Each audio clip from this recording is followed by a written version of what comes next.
So what she has is called a slap tear, SLAP, which is a superior labral anterior posterior tear.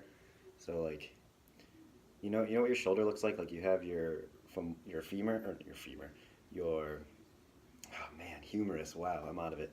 And you have the humeral head, right? And the humeral head goes into the glenoid fossa. It's basically a ball and socket, right? You got your ball, you got your socket. And what happens is with a labrum, it's this fibrocartilaginous kind of a plate that enlarges uh, the fossa, and but because it's a softer tissue, it does tend to tear. And what she has is the slap tear, so it's a superior, right up, superior labrum, anterior half, posterior half tear.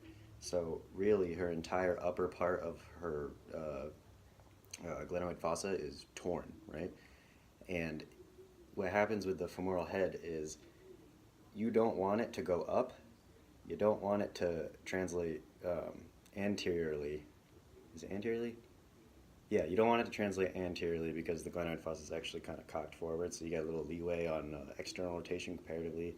So when it's in there, you can go posterior, but anterior is not cool, which is actually why when you go into most people call this internal rotation. This is actually flexion or extension, flexion, extension, uh, external rotation, internal rotation.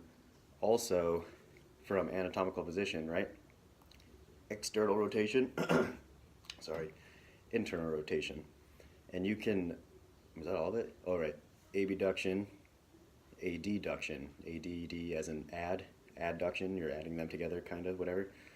And what happens is it's hard to think in terms of osteokinetic motions, which was like abduction, extension, flexion, like that, because that's the bone moving. And what we actually need to think about is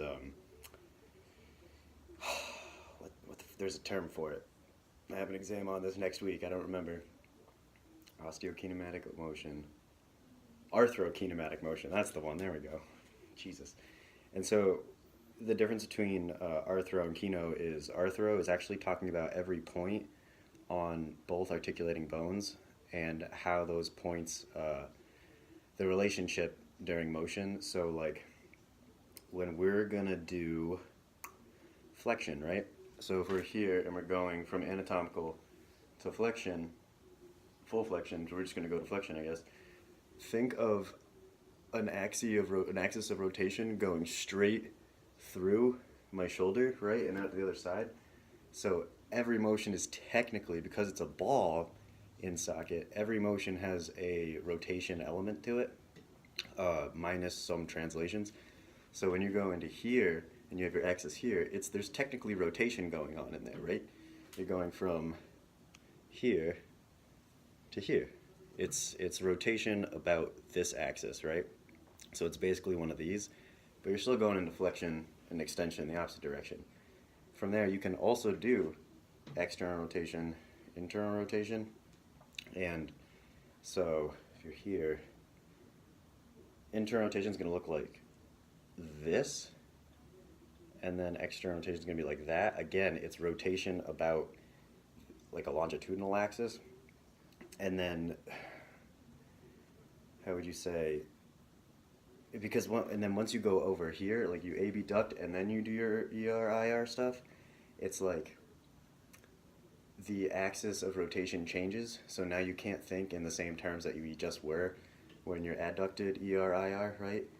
Now you're abducted extension. The axis is this way, right? So I can go into full. This is all I have personally. This is ER or IR. This is all the internal I got. All the external I got, right? Notice how my elbow doesn't change positions, right? As far as it doesn't go forward, doesn't go back, doesn't go up, doesn't go down. Because from this position, that's what?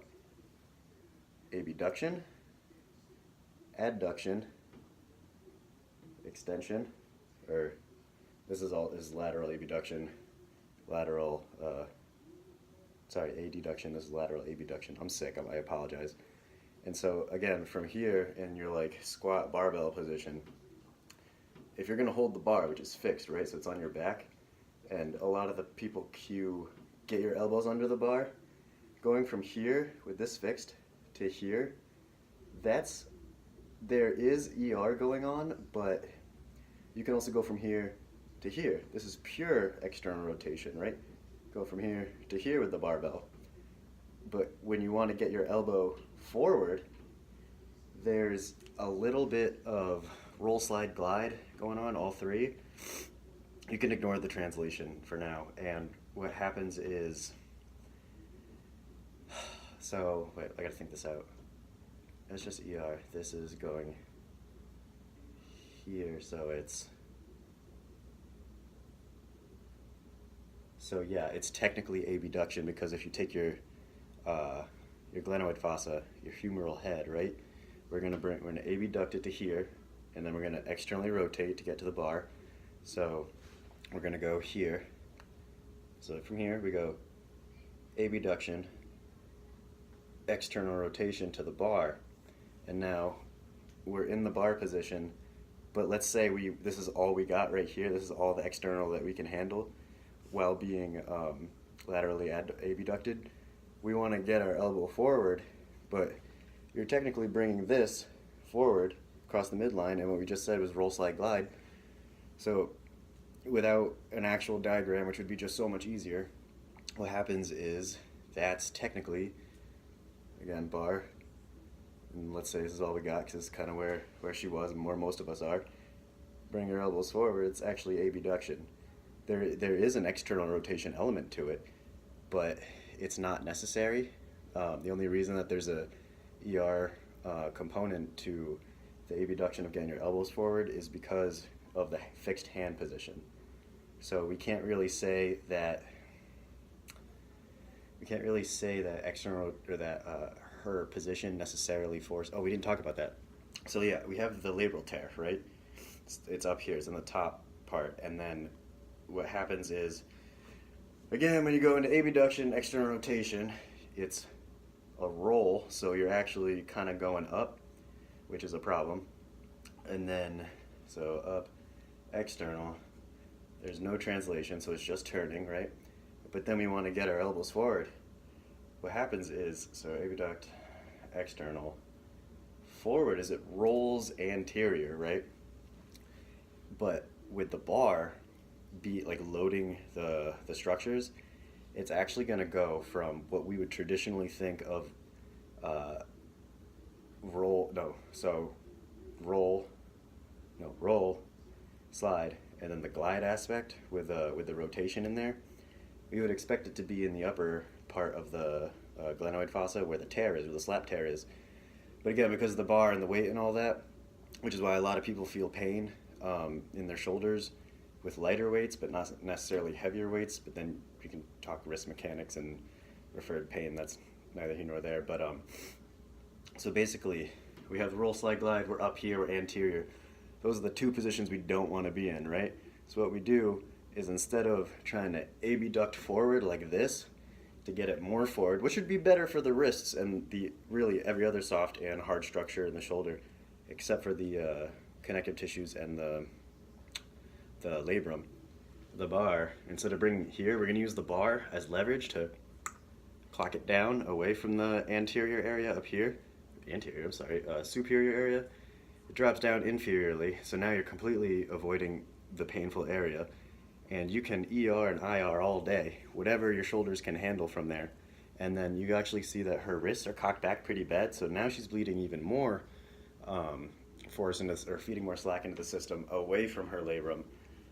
So basically, there's a very long-winded way of saying you have to think of roll, slide, glide as opposed to abduction, adduction, internal, external rotation. Like, those are categorical ways to explain more complicated things going on. And then it also changes between joints, because joints have different shapes. You have strict sliding surfaces, you have only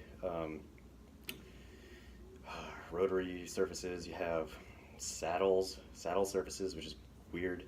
It's on your fingers. That's why your fingers can go in so many different ways, but you can't pull them out, you can't put them back, and they don't rotate. So what else? There's 6 of them. There's slide, there's Saddle. You know what?